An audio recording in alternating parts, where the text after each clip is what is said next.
tbrosl everything ගැන තවත් brand new episode එකකට ඔන්න අදත් ඔයාලා හැමෝම සාදරයෙන් පිළිගන්නවා. ඉතින් ඔන්න අද මේ brand new episode එකකින් මම ඔයගලන්ට කියලා දෙන්න යන්නේ කොහොමද YouTube වීඩියෝ ඔය කම්පියුටර් සේව් කරගන්නේ කියලා. මේක කරන්න ඔයාලට වෙන වෙබ්සයිට් වලට යන්න ඕන වෙන්නේ නැහැ. ඒ වගේම වෙනම apps ඔය කම්පියුටරේ install කරගන්න ඕන වෙන්නේ නැහැ. ඉතින් ඔන්න අද මම මේ කියලා දෙන trick එකෙන් ඔයාලට පුළුවන් කෙටි කාලයක් ඇතුළත එයාගේ full video එකම download කරගන්න. ඉතින් වැඩි data යන්නේ නැහැ. ඒ වගේම ඉක්මනටම ඔයාගේ YouTube video download කරගන්නත් පුළුවන්. ඉතින් ඔයා තමයි YouTube channel subscribe කරලා නැද්ද? පහළ තියෙන නෝටිෆිකේෂන් subscribe button එක වෙනුවෙන්ම ඒක click කරලා අපිත් එක්ක එකතු වෙන්න කියලා ආරාධනා කරනවා. ඉතින් මේ video skip නොකර බලන්න කියලා ඔයාලා ආරාධනා කරනවා. මම tbrosl. අපි යමු අද video එකට. හරි මුලින්ම කරන්න ඕනේ ඔය කම්පියුටරේ YouTube එක ඕපන් කරගන්න. හරි. මේ තමයි මගේ YouTube එක ඕපන් කරන් ඉන්නේ.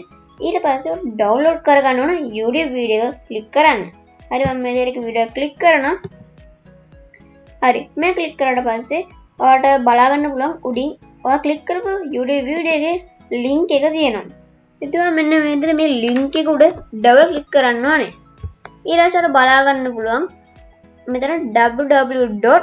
කියන දන මෙතන ඩබල් S ටයිප් කරන්න ඕනේ. හරි මම මෙතන ඩබල් S ටයිප් කරලා enter කී එක ප්‍රෙස් කරනවා. හරි ඊට පස්සේ වෙනම සයිට් එකකට රීඩිරෙක්ට් වෙනවා. ඒකේ නම තමයි savefrom.net කියන වෙබ්සයිට් එකට රීඩිරෙක්ට් වෙනවට බලා ගන්න පුළුවන්. ඔයාලා බලා ගන්න පුළුවන් ක්ලික් කරපු YouTube වීඩියෝ එකේ thumbnail එක මෙතන තියෙනවා. ඒ වගේම ඔයාලට මෙතනින් download මේ වීඩියෝ එක download කරගන්න quality එක යටින් මේ තෝරගන්න පුළුවන්. ඒ වගේම මෙතන ඔයා ක්ලික් කරපු YouTube වීඩියෝ එකේ link එකත් උඩින් ඔයාලා බලා ගන්න පුළුවන්. එතකොට ඔයාලා කරන්න තියෙන්නේ මෙන්න මෙතනින් මේ download කියන බටන් එක ක්ලික් කරන්න විතරයි. ඒතකොට බලා ගන්න පුළුවන් ඉතාමත් අඩු කාලෙකින් ඔයා ක්ලික් කරපු වීඩියෝ download වෙනවා. ඉතින් අඩු තප්පර ගණක් වගේ තමයි යන්නේ. ඉතාමත් විනාඩියකට තොර අඩු කාලෙකින් ඔයාගේ වීඩියෝ ඩවුන්ලෝඩ් කරගන්න පුළුවන්. හරි අපි ඕපන් කරලා බලමු මේක සම්පූර්ණයෙන් ඩවුන්ලෝඩ් වෙලාද කියලා. ඔයාලා බලන්න පුළුවන් ඔක්කොම ඩවුන්ලෝඩ් වෙලා තියෙනවා.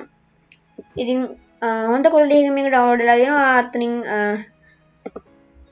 මෙතනින් දාපු quality එකට තමයි මේක ඩවුන්ලෝඩ් වෙන්නේ. ඉතින් ගොඩක් ලොකු quality එකක් දැම්මත් ටිකක් වෙලා යයි මේක download වෙන්න. ඉතින් අද මේ විදිහට අද වීඩියෝ එක ඉවර වෙනවා. අපිව subscribe කරලා තියාගන්න. තවත් මේ වගේ වටින වීඩියෝස් ඔයාලට මිස් නොකර බලා ගන්න. අපි එහෙනම් අද මේ වීඩියෝ එකෙන් sign out වෙනවා. මම tbrosl. අපිව subscribe කරලා තියාගන්න දිගටම.